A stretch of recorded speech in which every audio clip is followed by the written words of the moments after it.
May tanong sa akin. Ibig ko po sanang malaman kung pwede ko ba silang bayaran ng sapat lang sa inutang ko. Kasi po, di ko po kakayanin yung malaking interes na pinapatong po nila. Alright, napakagandang mensahe po nito. Pero bago ho natin sasagutin, imbitahan ko muna sana kayo na pakisuportahan po sana aking mga social media accounts sa YouTube, Facebook, and TikTok. Okay, dito po sa video natin, liliwanagin po natin ano po ba yung sapat na interes, no, na kailangan yung bayaran dito sa mga bugok at abusadong online lending apps na to. At syempre, in particular po, dun sa mga online lending platform. Okay, pero bago ho yan, disclaimer po muna, hindi po ako abogado, ako po'y maniningil. Lahat po na sinasabi natin sa ating mga video is based on my experience at syempre po sa ating po pagsasaliksik at pagtatanong sa mga kaibigan po nating abogado.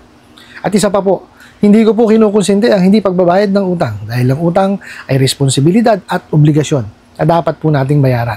Ang hindi po ako pabor ay dun sa maling pamaraan pautang at maling pamaraan ng paniningil.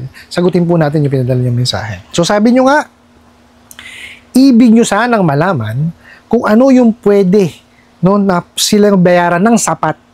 Kasi nga, dun yung inutang nyo hindi nyo nakakayanin bayaran dahil sa laki ng interest na ipinatong po nila. Okay, ito po yan ha. Siguro upon this recording, ang current ceiling on interest rate is 15% po per month doon sa 10,000 pababa at hindi lalagpas po ng terminong 4 na buwan.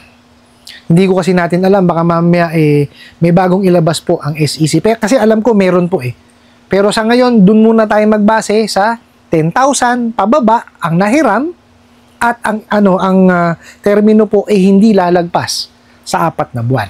Okay. Ganito po, no?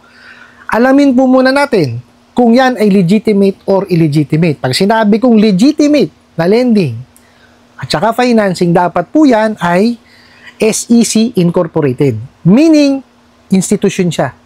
Juridical entity siya. Okay. Pangalawa, dapat yan may secondary license. May certificate of authority. Pangatlo po, dapat po yan kasama sa recorded online lending platform. So, dapat yan, 3 na yan na suffice. Para malaman nyo po yan, punta po kayo sa website ni SEC or dyan po sa aking description box sa aking YouTube channel. Okay? Nandyan po yung recorded online lending platform. Pag kinlik nyo po yan, mariredirect kayo sa website ni SEC at nakalista po doon yung mga recorded na legitimate, no, na mga online lending platform, meaning pinayagan po sila ng SEC na mag-advertise online, okay, tumanggap ng application online, mag-process ng loan online, mag-disburse online, at maningil online. Okay, yan po yung ibig sabihin pagkakasama sa recorded online lending platform. Ngayon, okay, naglabas po ang BSP, no, ng ceiling on interest rate ng 10,000 pababa, no? 15% lamang po ang maximum effective interest rate po ang pwedeng ikarga pagka yan po ay 10,000 pababa. Unfortunately, wala po tayo, no, sa above 10,000 sa ngayon upon this recording. Okay? Pero alam ko po magkakaroon. So concentrate muna tayo doon sa 10,000 pababa. Kasi po, ito tandaan nyo ha, pagka po kayo ay nanghihiram ng mahigit sa 10,000, kung ano po ang inyong napag-usapan at napag-agrian, yun po ang masusunod. Ngayon, ito, kailangan yan naintindihan ninyo. Kasi po itong mga bugo katabusadong online lending apps, mapayan legitimate or fly-by-night, yung illegitimate, maraming mga bugok pa rin dyan. Okay, may nagpapautang ho dyan, mababa po sa 10,000 ha. Yung 10,000 pababa, dun sila nagre-range. Pero 10% per day. Okay, napakalalaki po. Ha? Yun po is sobra ng taas ng interest. Okay, ganito yan. Kagaya ng lagi kong sinasabi, alamin muna natin sa sarili natin kung kaya natin manghiram. O tayo hiram ng hiram. Pangalawa, i-check nyo po kung yan ay legitimate or hindi. Kasi yan, pagka hindi yan legitimate, huwag nyo nang hiraman. Mawawalang yalang ho talaga kayo niya. Okay? Kasi wala tayong laban doon sa mga fly by night eh. Dito po sa mga legitimate, pwede natin silang i-complain at marirevoke yan. Matitrace kagad yan eh. Kasi may registration yung mga yan. Okay po? Ngayon, dapat, pagka kayo nanghihiram, ini-explain sa inyo. Okay? Dahil nga ako online, ang explanation po niyan, babasahin. Okay? Bihirang-bihira po sa mga online lending platform ang tumatawag. Pagka ho yan, oras ng utangan. Bihirang-bihira na po. Kalimitan dyan nga, automatic i-disburse eh. Di po ba? Malamang ho sa inyo, automatic na disburse yan kasi hindi nyo naintindihan eh. Bakit ko sinabi hindi nyo naintindihan? Kasi nalalakyan kayo doon sa pinatong eh. Di ba? Kasi yan, kung ipinakita ko kagad, sige na-approve kayo ng ng 1,000 pesos. Okay? Ang ina-apply nyo po, 10,000, tatanggapin nyo po ba? Pag inuohan nyo yun, tuloy po yun. Pagka kiklik nyo, yes. Dapat ganun eh. Di ba? Pagka nag-yes ka ngayon, lalabas dapat doon. Ito po ipapatong naming interest. Ito po yung kakaltas natin dyan. Ito po yung magiging amortization. Ganito kahaba yan. Ito first due date. Dapat ganun eh. Tapos yes ulit. Diba? Yun yung click to accept na tinatawag. Kailangan ito importante dyan. Kasi may tatlong tayong klaseng signature na tinatanggap na po. Okay? Dahil nga po meron na tayong e-commerce. Okay? Tinatanggap na po yung electric signature, digital tsaka yung digital signature bukod po dun sa traditional na signature. Okay, meron na tayong tinatawag na click to accept. Yun po yung electronic signature kasi i-click nyo lang siya, in-accept nyo na yon. Okay, ngayon meron din po digital. Ibig sabihin po, ito yung telepono nyo. Tapos pipirma kayo. Ayan, digital yon. Okay? Importante po na may kontrata dapat. Okay? Kasi ganito. Bakit importante na may kontrata?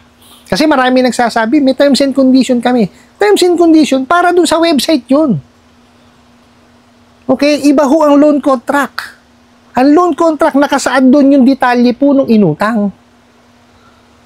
Okay? At yun po ang gagamitin in case po na magdidemanda sila. Kasi kailangan i-prove po nila sa korte or sa small claims court na meron kayong nahiram sa kanila.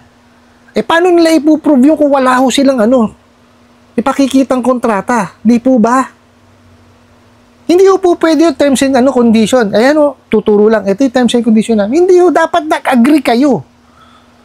Kasi dun sa mga pinagtanungan ko pong abogado sila mismo ho ang nagsasabi. Hindi masasabing meron kayong responsibilidad kung hindi ho kayo sumang-ayon dun sa kanilang pautang. Di ba? So ibig sabihin dapat may kontrata. Ano ba pinakikitang kontrata sa inyo? Wala naman eh. Di po ba? Magugulat na lamang kayo. Ayan, dinisburse na. Ngayon masakit ang ulo nyo ngayon dahil kasi bigla na lang sila mga haras, di ba? Okay. Ito ho ang sasagutin natin. Pagka po yung nahiram po ninyo, dito po sa nagpadala ng katanungan, kung yung nahiram po ninyo is nasa range ng 10,000 pababa, okay, kalimitan naman niya, 7 days lang eh. So, ibig sabihin, hindi yung lalagpas ng 4 na buwan yan. Ang maximum lamang po na po pwede nilang ikarga sa interest po is 15% per month. Okay. Halimbawa po, na-approve kayo 1,000. Sa 1,000 po, ang pwede nyong bayaran lamang po sa kanila is 1,150. Napakaliwanag po niyan, ha? Ngayon, ito mga bugok na to, kasi nga, kalahati na po yung dinidisburse lang. Di bayaran nyo na lang po kung magkano dinisburse sa inyo. Bakit ko nasabi? Sabi po, maximum na 15% eh. 50% na po yung kinuha nila eh. Di po ba? Lugi pa nga kayo kung tutuusin eh. Kung pinagdinisbursan kayo ng 500, balik nyo 500. Kumita pa sila. In 7 days. Kasi itong pinag-uusapan natin sa ceiling on interest rate is 1 month po yan.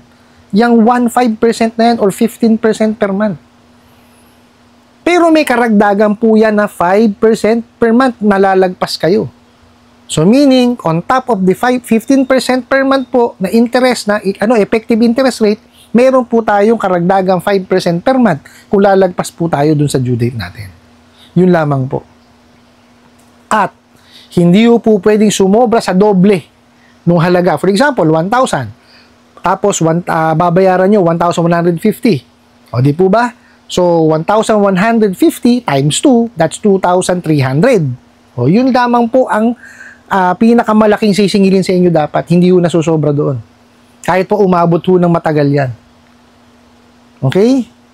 Sana po naintindihan. Yun po ang sagot dito ha. Pag nahiram nyo is 10,000 pababa.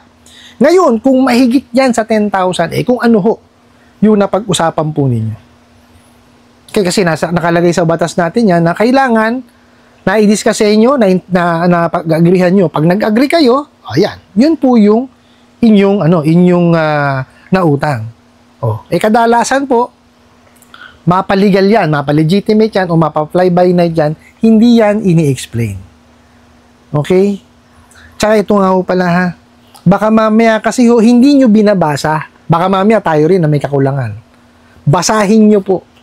Ugaliin po nating basahin. Baka mamaya nasa harapan na natin, hindi natin binasa na nakalagay pala doon kung magkano yung interest rate, magkano yung processing fee. Di po pa. Tapos, kinlik natin ng kinlik. Ayan na. Okay? So, importante po na magbasa. Okay, baka mamaya may magtanong dyan. Paano ho nila mapapatunayan na may utang? Kung nag-click lang kami, nag-click. May papakita po yan. No? Kasi may, may digital footprint yan. So, makikita po. Okay? Sa technology po natin, wala nang imposible. Okay, kasi po yung ibang mga lending na na online lending platform, ganun po, digital talaga. So click to accept. Ang nangyayari po kasi dun, lalo na sa mga fly by night na mga bugo katapusadong online lending apps, ang click to accept nila sa simula. Hindi po. Dapat yan, na-explain nyo muna, na-explain sa inyo, ibig sabihin, nabasa nyo muna lahat. Nag-agree kayo. Tsaka nyo i-click to accept. Yun yung pinaka-kontrata ninyo. Okay po? Sana po naiintindihan ha. Kasi, ito ho, lagi pinananakot ng mga bugo katabusadong online lending apps, lalo yung mga fly-by-night. Magdidemanda raw po sila. Paano sila magdidemanda kung wala silang kontrata? Sige nga. Importante yun kasi yun po ang magpapatunay na meron kayong nahiram na pera sa kanila. Di po ba? Pansinin nyo, pagka tumagal na yung nahiram nyo sa kanila, di ba? Puro discount na lang nila sa inyo ino-offer. Di po ba? Nung una, tatakutin, tapos palalakihin yung utang. Tapos, siguro in 2-3 months, parang ganun yata mag-o-offer na ng discount. Yun na lang principal na lang ang babayaran. Mga siraulo yan Kasi nga, walang alam sa paniningil. At alam nila na hindi sila makakapagdemanda dahil wala silang kontrata Kasi kahit dalhin ho nila yan sa mga digital forensics, wala ho makikita digital footprint Totoo po yun. Talagang niloko lang nila yung mga tao. Talagang dinisburse lang kagad. Hindi pa nga ho tapos yung application dinisburse na agad So, dun po sa nagpadala po ng mensahe, kung ano po i-disburse sa inyo. Let's say, for example, 1,000 nga, kalahati lang natanggap nyo, yun na lang ho, ibalik ninyo. Ngayon, kung yan ay illegal, dapat lang talaga kung ano lang yung dinisburse sa inyo, yun na lang ho, ang isoli po ninyo. Tapos, itabi nyo po yung pinagbayaran ninyo, tapos po, importante kasi na nakatabihan, ano man ho ang mangyari, kahit pa paano, may papakita kayo, bayad ako. Ano po? I hope nasagot ko po itong katanungan na to at sana po'y makatulong. Maraming salamat po sa inyong walang sawang pagsuporta at panonood sa aking mga video. Maraming salamat po sa inyong pag-like, pag-share, pag-comment at pagtatanong. And kunin ko na rin po itong opportunity na ito na imbitahan po sana kayo na pakisuportahan po sana ang aking mga social media accounts sa YouTube, Facebook, and TikTok. Hanggang sa muli po. Yun lang.